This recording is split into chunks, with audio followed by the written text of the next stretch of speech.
नमस्कार। आज के इस वीडियो में हम जानेंगे श्री कृष्ण द्वारा अर्जुन को दिए गए अमूल्य उपदेश, श्रीमद् भगवद गीता की महत्वपूर्ण शिक्षाएं। ये उपदेश न केवल जीवन के संघर्षों को समझने में मदद करते हैं, बल्कि हमें सही मार्ग पर चलने की प्रेरणा भी देते हैं। तो आइए शुरू करते हैं श्री कृष्ण के दिव्य ज्ञान की पहली 5 शिक्षाओं के साथ। पहला, आत्मा अमर है। श्लोक न जायते म्रियते व कदाचित। अध्याय 2 श्लोक 20। जब श्री कृष्ण अर्जुन को जीवन और मृत्यु के रहस्य समझा रहे थे, तब उन्होंने इस गूढ़ सत्य का उद्घाटन किया। इस श्लोक का अर्थ है कि आत्मा न जन्म लेती है न मरती है, वह शाश्वत, अजर और अमर है। व्याख्या: हम केवल शरीर नहीं हैं, हम आत्मा हैं जो नष्ट नहीं हो सकती। 2 कर्म करो, फल की चिंता मत करो। श्लोक कर्मण्येवाधिकारस्ते मा फलेषु कदाचन। अध्याय 2 श्लोक 47। जब मनुष्य अपने कर्मों में उलझकर फल की चिंता करता है, तब श्री कृष्ण उसे निष्काम कर्म का मार्ग बताते हैं। इस श्लोक का अर्थ है कि तुम्हारा अधिकार केवल कर्म करने में है, उसके फल में नहीं। व्याख्या: कर्म करते जाओ, फल भगवान पर छोड़ दो। 3 क्रोध से विनाश होता है। श्लोक क्रोधात् भवति सम्मोह। अध्याय 2 श्लोक 63। श्री कृष्ण ने बताया कि जब मन पर क्रोध का अंधकार छा जाता है, तब बुद्धि नष्ट हो जाती है। इस श्लोक का अर्थ है कि क्रोध से भ्रम पैदा होता है, भ्रम से स्मृति का नाश होता है और अंत में व्यक्ति का पतन हो जाता है। व्याख्या: क्रोध पर नियंत्रण आत्मविकास की पहली सीढ़ी है। 4 मन ही मित्र और शत्रु है। श्लोक बंधुरात्मात्मनस्तस्य येनात्मैवात्मना जितः। अध्याय 6 श्लोक 6। जब जीवन की दिशा खो जाती है, तब श्री कृष्ण यह गूढ़ ज्ञान देते हैं कि हमारी सबसे बड़ी शक्ति और कमजोरी हमारा मन है।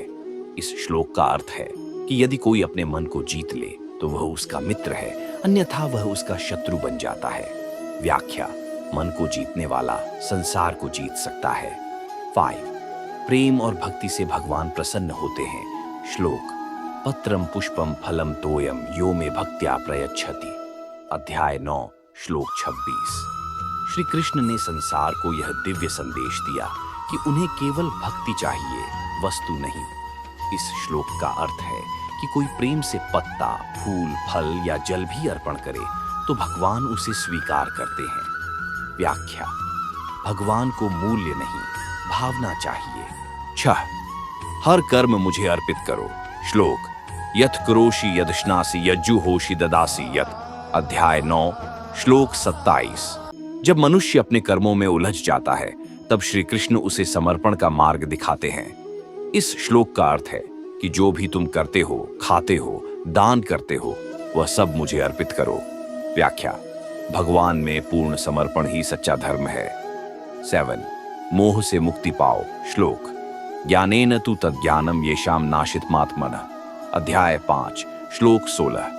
जब जीवन माया में उलझ जाता है, तब श्री कृष्ण आत्मज्ञान की ज्वाला जलाने की प्रेरणा देते हैं। इस श्लोक का अर्थ है कि जिनका अज्ञान आत्मज्ञान से नष्ट हो गया है, उनके लिए सब कुछ दिव्य प्रकाश से प्रकाशित हो जाता है।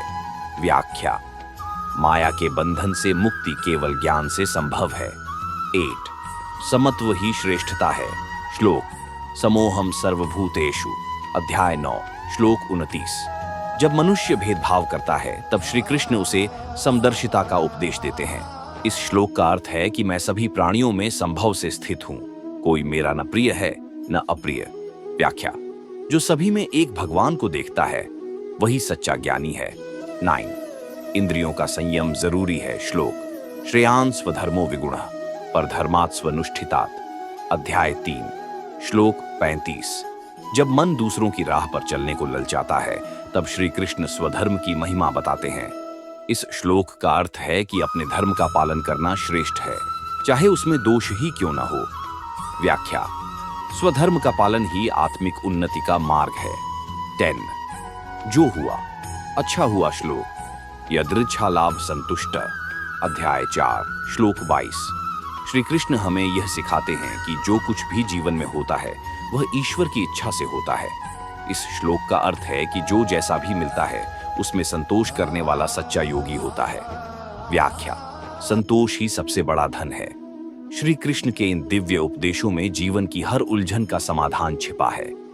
ये केवल श्लोक नहीं है, ये उस परम सत्य की झलक है जो हमें अंधकार से प्रकाश की ओर ले जाती है।